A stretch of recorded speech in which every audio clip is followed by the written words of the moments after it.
Radio Aléo et les élèves de terminale Bac Pro Sapat de la MFR de Pont-de-Vel s'engagent pour lutter contre les discriminations.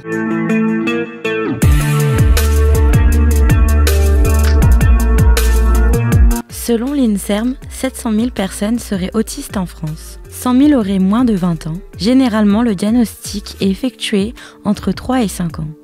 L'autisme n'est pas une maladie mentale, c'est un trouble du neurodéveloppement qui va engendrer des difficultés à plusieurs niveaux et à différents degrés suivant les personnes. Pour cette raison, on parle de troubles du spectre autistique. Ces difficultés peuvent concerner le langage, la motricité, la perception, les émotions ou encore les interactions sociales. L'autisme a été reconnu officiellement comme handicap en 1996. Pour en savoir plus, nous recevons Catherine Pugeot. Elle a été infirmière dans un foyer médicalisé pour adultes autistes et elle est aujourd'hui infirmière coordinatrice dans un service d'aide à domicile qui prend en charge quelques enfants atteints du trouble du spectre autistique. Bonjour Catherine. Bonjour les filles. Chaque personne autiste est différente. Est-ce qu'on peut cependant identifier des signes qui doivent alerter les parents ? Avant de répondre à cette question, je voudrais vous faire une petite introduction sur quelque chose que j'ai lu et qui me semble vraiment résumer ce que peut ressentir la personne avec des troubles autistiques, si vous le permettez. Donc être autiste, c'est vivre dans un monde dont on n'a pas les clés, un monde incompréhensible, imprévisible, chaotique. C'est entendre des mots qui ne sont que des bruits, sans signification, être bombardé d'informations et de sensations que le cerveau parvient mal à analyser, ne pas comprendre les pensées et les émotions des autres, ni savoir exprimer les siennes, se sentir submergé, faute de savoir distinguer l'essentiel de l'accessoire. Être autiste, c'est avoir du mal à appréhender ce qui semble aller de soi pour les personnes ordinaires. Que dois-je faire ici et maintenant ? Comment m'y prendre ? Combien de temps cela va durer ? Et qu'est-ce qui va se passer ? Être autiste, c'est avoir du mal ou ne pas pouvoir exprimer des choses aussi banales que j'ai faim, j'ai froid, j'ai soif, je suis fatigué. Pour fuir ce monde invivable, grande est la tentation du repli sur soi, du refuge dans des comportements ou des centres d'intérêt inlassablement répétés, comme une tentative désespérée de maîtriser un petit quelque chose de sa vie. Faute de mots, de gestes, pour dire la douleur, l'angoisse, le besoin ou l'ennui. Le comportement peut déraper dans la violence contre soi ou les autres. Voilà, c'était une petite introduction que je trouvais assez intéressante. Je vais répondre à votre question maintenant. Vous vouliez un petit peu voir les signes qui devaient alerter éventuellement les parents. En fait, il y a plein de petites choses, mais dans toutes ces petites choses qui peuvent être repérées, ça ne veut pas dire obligatoirement que l'enfant est autiste. Mais souvent, l'enfant ne fixe pas le regard, il ne vous regarde pas dans les yeux. Il a du mal à désigner ce qui l'intéresse, ne partage pas souvent ses émotions. Il préfère la solitude et il ignore un petit peu les autres. Le langage oral est difficile ou inexistant. Il peut avoir aussi des écholalies, c'est-à-dire que l'enfant va répéter inlassablement une phrase qu'il vient d'entendre. On peut avoir aussi des mouvements inhabituels, des comportements répétitifs, par exemple des balancements, des torsions des mains, des petites choses comme ça. Ça peut être aussi des centres d'intérêt très restreints et obsessionnels. Ils vont s'intéresser à un objet. Ça peut être aussi un langage très limité, s'il y a du langage. Les enfants ne jouent pas toujours de façon, entre guillemets, ordinaire. Ils savent pas faire vivre leur jeu. Ils comprennent pas ce qui est le langage imagé. Par exemple, on va leur dire il pleut des cordes. Eux, ils vont s'attendre à ce qu'il y ait des cordes qui vous tombent sur la tête. Ça peut être des choses comme ça. Et aussi, parfois, ils peuvent jouer avec une seule partie d'un objet. Une petite voiture avec une roue. Ils vont tourner.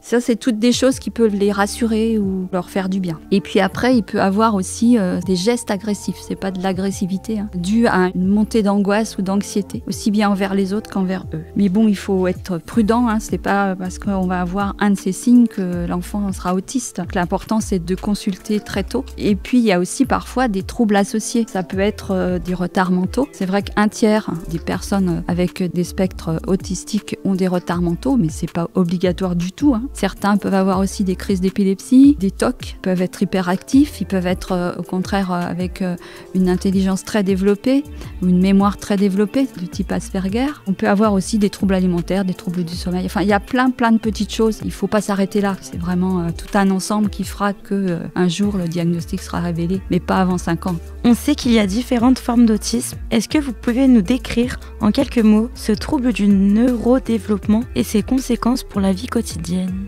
Oui, bien sûr. Déjà, on appelle la triade de ces symptômes, qui est une anomalie de la communication verbale et non verbale, une difficulté dans les interactions sociales, et puis également des centres d'intérêt assez restreints. Ce qu'on peut plus précisément dire, c'est qu'il y a souvent, alors c'est pas toujours le cas, hein, mais une résistance aux gestes affectueux, par exemple. Certains n'aiment pas du tout être touchés ou cajolés. Ça peut être une absence aussi d'expression faciale, absence de ce qu'on disait tout à l'heure, hein, de contact visuel. Les langages plus ou moins intelligibles et les écholalies, on en a parlé.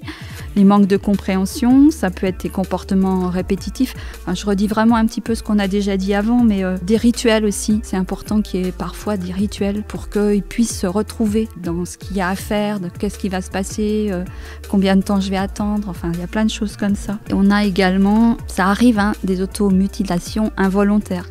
Ça peut être aussi des expressions corporelles anormales et puis des petits mouvements atypiques et des difficultés de coordination. On sait que l'autisme ne se guérit pas, mais qu'on peut progresser dans l'autonomie avec différentes formes d'accompagnement. Pouvez-vous donner des exemples d'accompagnement ? Il existe plusieurs méthodes qui peuvent être associées pour accompagner les enfants ou les adultes autistes. Donc il y a la méthode qui s'appelle la méthode ABA. C'est une méthode qui est plus axée sur des renforçateurs. Un renforçateur, c'est-à-dire c'est un système, alors j'aime pas utiliser le mot de récompense, mais de quelque chose auquel l'enfant est sensible pour lui dire quelque part ce que tu as fait, c'est bien. Ça l'incite à recommencer et à comprendre que c'est bien. Après, il y a d'autres méthodes. Il y a une méthode qui s'appelle Teach, qui s'attache plus aux intérêts et aux motivations naturelles plutôt qu'à son seul comportement. On met plus en avant l'autonomie sur des activités structurées. Et puis après, il y a l'utilisation du PEX. Le PEX, ce sont des pictogrammes qu'on utilise pour vraiment communiquer quand on n'a pas l'accès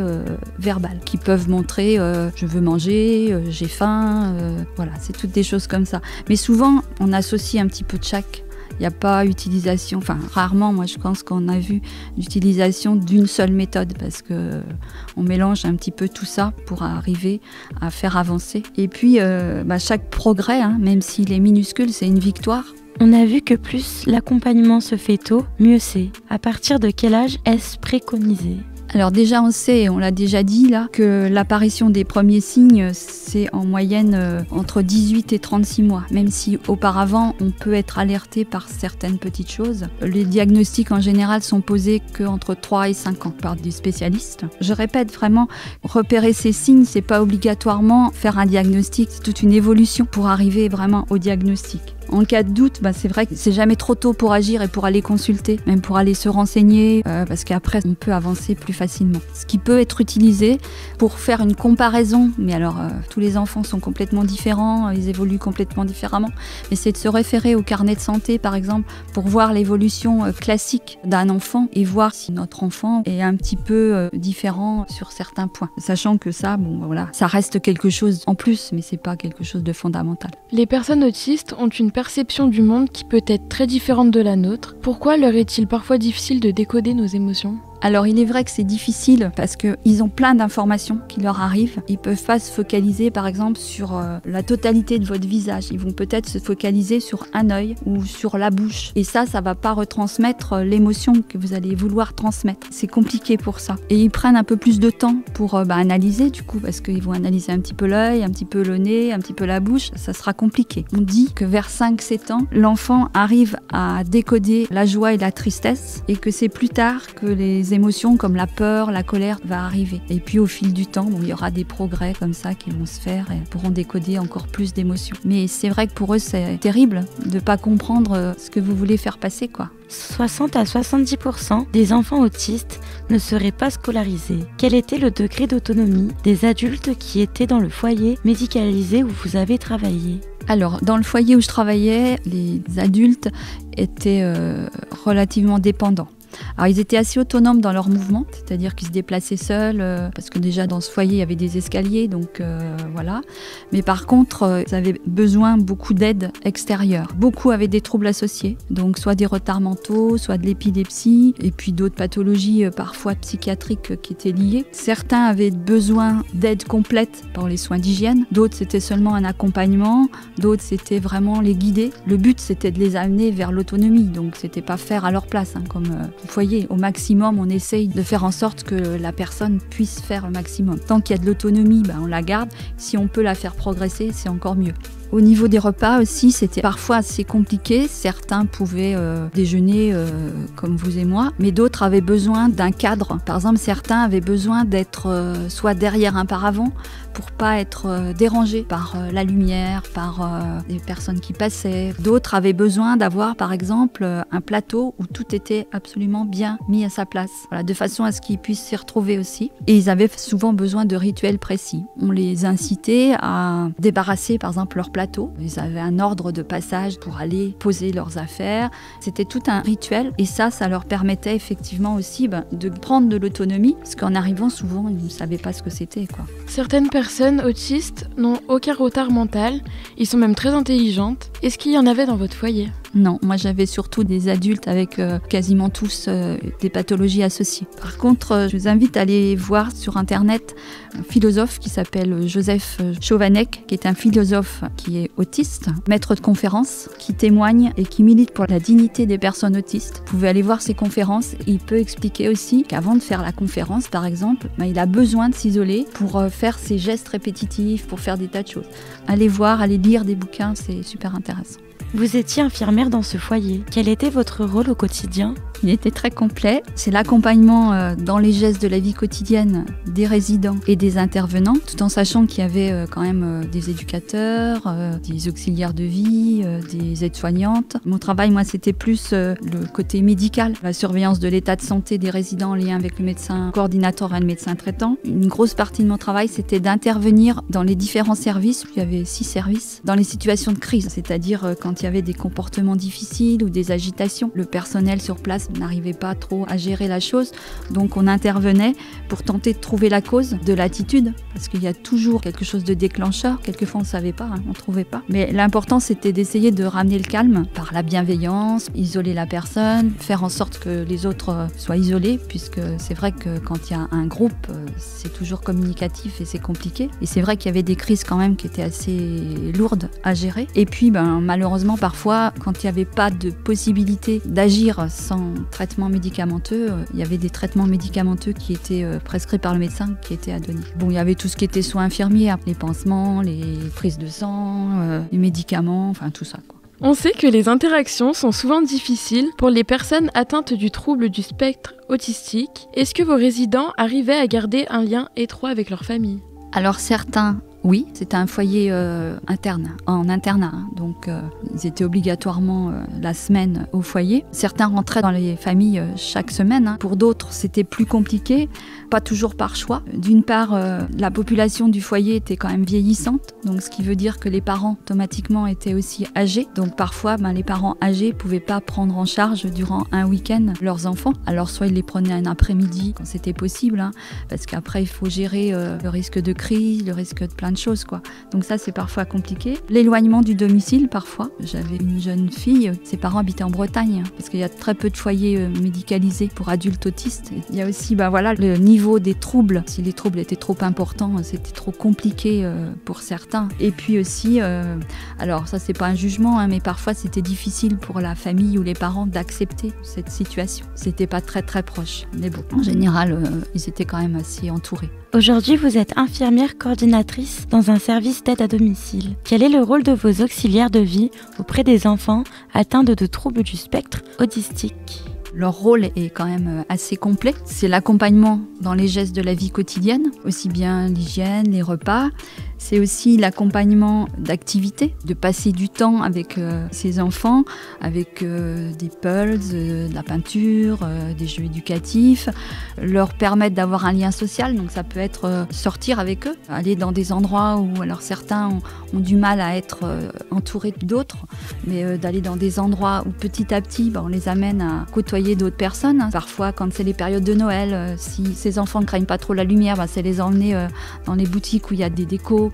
En général, Noël, c'est magique. Ça peut être les accompagner, par exemple, pour aller boire un chocolat dans une cafétéria. Pareil, pour essayer vraiment de sociabiliser bien que ce soit parfois très difficile parce qu'il y a du bruit, de la lumière, des personnes. Mais petit à petit, on y arrive. Parfois, c'est aussi pour avoir que les parents ont un peu de temps de répit parce qu'au quotidien, c'est quand même psychologiquement énergivore. Puis après, il y a les parents qui travaillent aussi. Donc pendant ces temps de travail, il n'y a pas toujours des endroits pour les accueillir. Il y a quelques crèches qui accueillent des enfants avec des troubles autistiques. Sur Mâcon, il y en a une, je crois, et c'est tout. C'est aussi pour permettre à ce que ces enfants puissent évoluer et avancer dans la vie.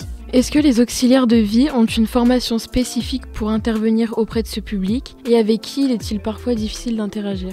Oui, de toute façon, c'est nécessaire de savoir de quoi on parle. Je choisissais un petit peu les auxiliaires de vie qui étaient en adéquation avec les prestations.